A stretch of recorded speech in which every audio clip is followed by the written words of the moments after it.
Yo, welcome back to the channel. So today I'm really pleased to announce the release of my new V2 Naked Blackmagic kits. So right here we have the new V2 Naked Blackmagic 4K and the V2 Naked Blackmagic 6K-E. So I'm going to briefly go over all the new features of the cameras and then we'll head over to the bench and take a closer look.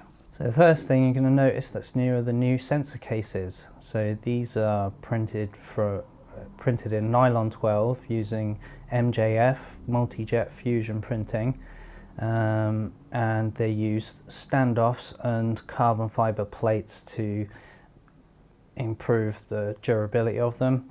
As you can see here, I've designed my own sensor cables, so I've got one for the 6K, one for the 4K. The next main feature is the new screen. So the new screen extension uses a more standardized cable that you can get almost anywhere. Just plugs into the back there and plugs into the back of the camera like so.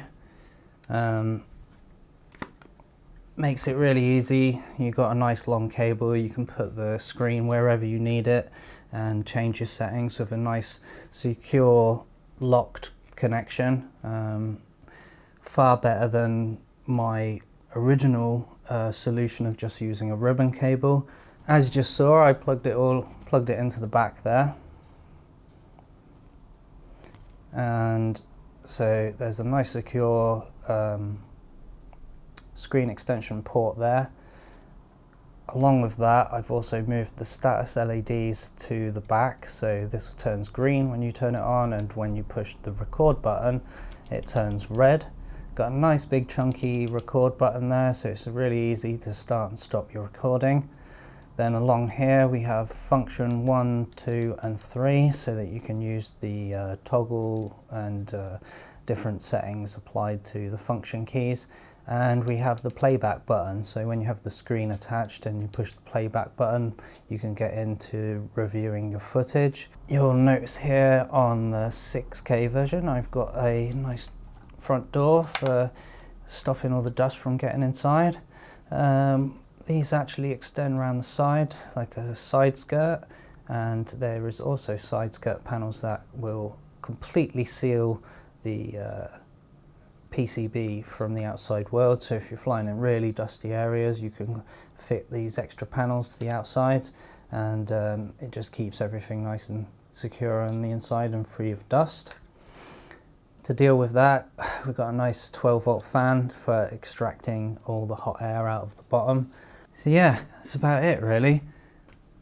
Those are the main features of the new V2 Naked Blackmagic cameras. Let's head over to the bench now and take a bit of a closer look. Okay, so here we have the 4K and the 6K V2 cameras.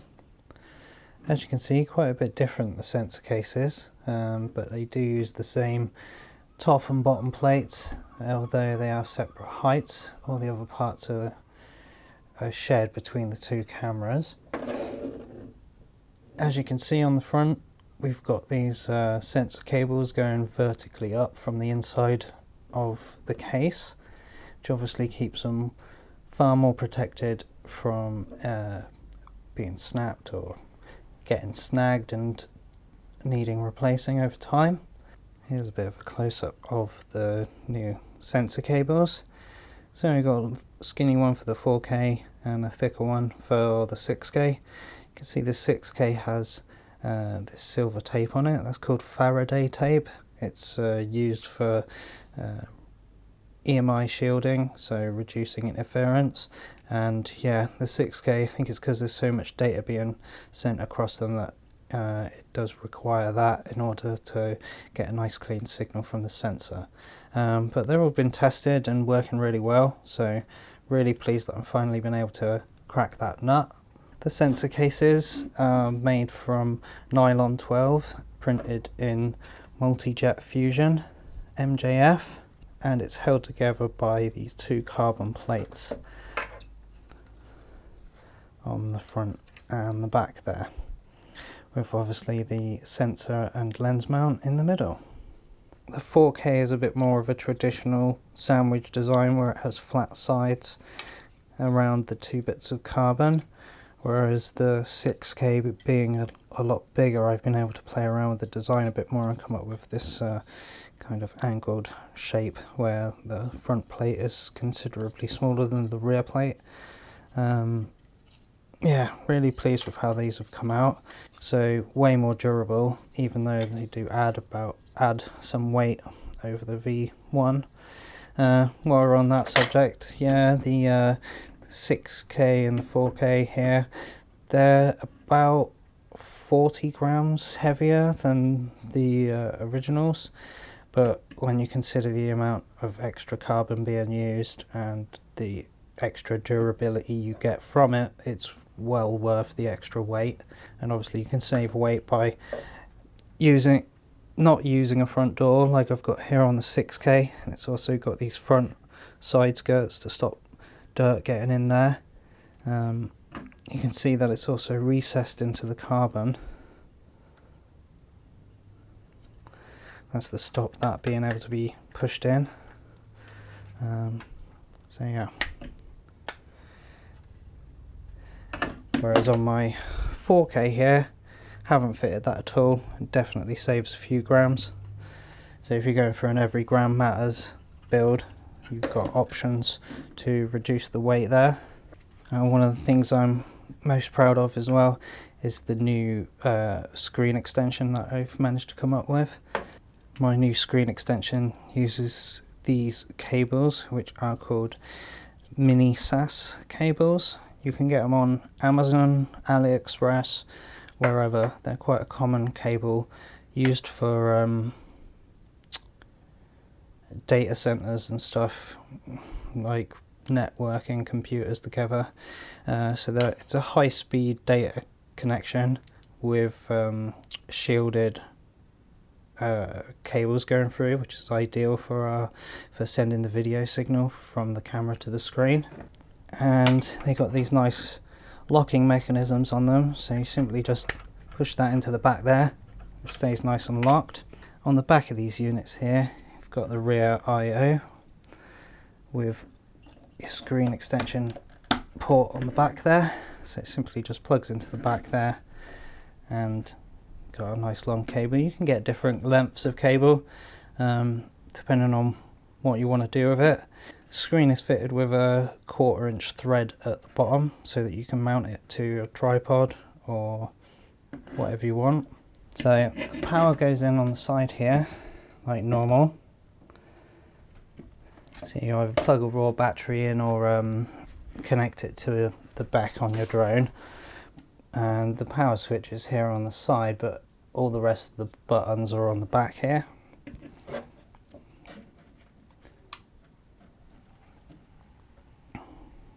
So as you turn that on, the green light comes on the back, and when you hit the record button it changes to red.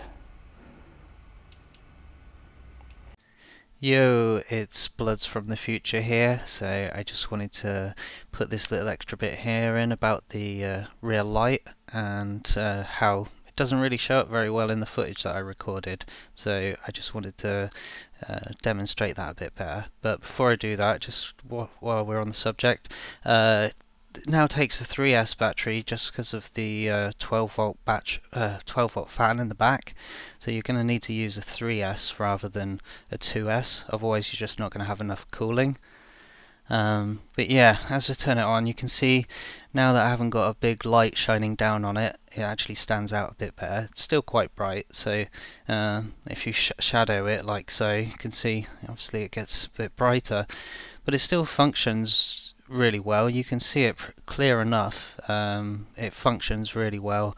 As I said, the green stands out quite a lot, and when you push the record button it turns red in the middle. Ideally I would have had the whole thing change colour, but yeah, I'm gonna have to tweak the design a little bit, but at least for the first batch it's working and it's all fully functional, and I'm quite happy with it really. So alright, back to the video.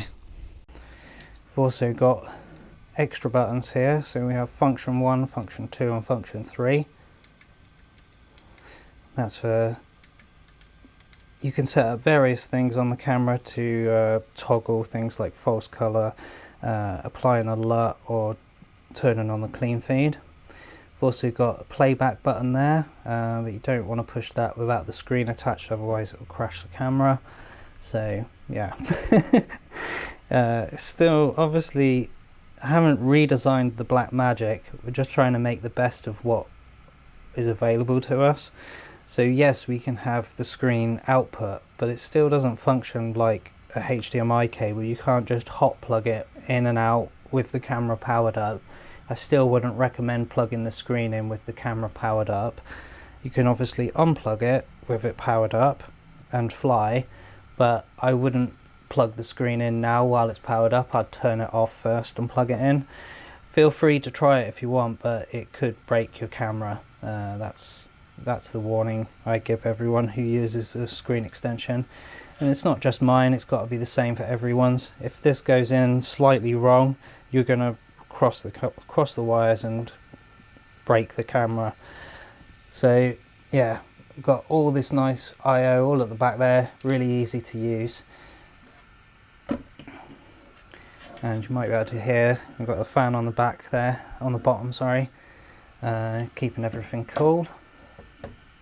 Now with that 1/4 inch thread on the bottom of the screen, one thing you can use is a 1/4 inch thread to cold shoe mount and actually attach the screen to the top of the sensor.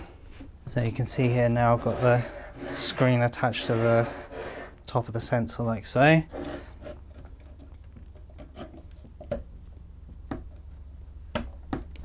Just plug that in like that, and you can tuck that onto the strut, and you've basically got a handheld camera back with an adjustable screen as well.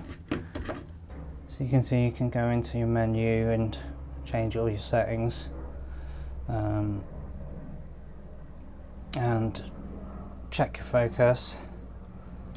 You can use false color by clicking the function button. So I've got false color on function 1 for toggling. You can apply the LUT so you can see what it would look like with, you can install LUTs. I think I've got mine set on Rec 709, and you can click the third one for clean feed as well, so it gets rid of all the display. These function buttons can also be assigned to the HDMI output, so you'll actually be controlling that as well with these buttons. And then when you hit the playback button, now we can go back into playback, and I don't think I've got anything on this card, to be honest, so yeah. And to get out of the playback menu, you just hit the record button and it goes out of it like so. So yeah, one-handed operation, so you can do your focusing. You can hold the camera, or if this was attached to your drone, you could hold the whole drone and adjust it, adjust all your settings much easier. And then when you're ready to fly, just simply unplug that, remove that, hit the record button. I'm not sure why it won't record. I don't know if I got a card in it actually. Yeah, I think that's what it is. Got no card in it. That's why I wouldn't play back anything. Okay, so you can see that the struts themselves have had a bit of a change. I used to have them coming off the front, in front of the alpha gel and going back. Now I've got them just before the alpha gel and going forward. So I've kind of flipped them over this alpha gel. That's all been made possible by running this sensor cable inside. So I've also extended the strut down, and it locks into the bottom plate there, making it a hell of a lot stronger. I've redesigned the mounts that hold the strut in place as well. They're extremely strong now, and I still actually do the mounting points all in resin, simply because resin, it's extremely stiff.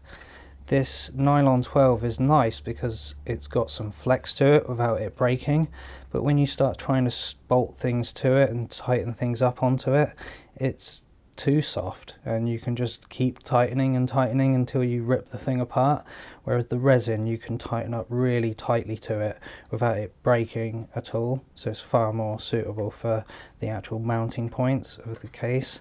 So now the case won't break on impact. We will hopefully only see some of these breaking, which are going to be really easy to replace. Replacing the entire case isn't going to be that easy, but it's probably a lot easier than it used to be now that they're kind of separate parts. The struts, going back to the struts, instead of having a slot now, I've gone for holes. Makes it a hell of a lot stronger having these holes instead. These are all set at 5-degree increments, and still got the little spikes on top to show you the 10-degree markers as well, just as an extra guide. Really pleased how they come out. And now when you're using a cookie lens on the 6K, which is quite a stubby little lens, there's less of a strut sticking out in front, so you don't get it in view. Still using the same strapping method, where you can run 4 straps or 2, depending on if you're running a 1 or 2 lipo setup on the back. But because I've been able to move the sensor case further forward, there's a lot more room now behind it for batteries. There's really not much more I can say about them. Build guide will be out at the same time as this, so you can watch that if you want to take a real close look at everything I've done, how it all goes together. But other than that, hope you enjoy what I've come up with, and if you've got any questions, leave them in the comments below. And yeah, take care everyone, laters.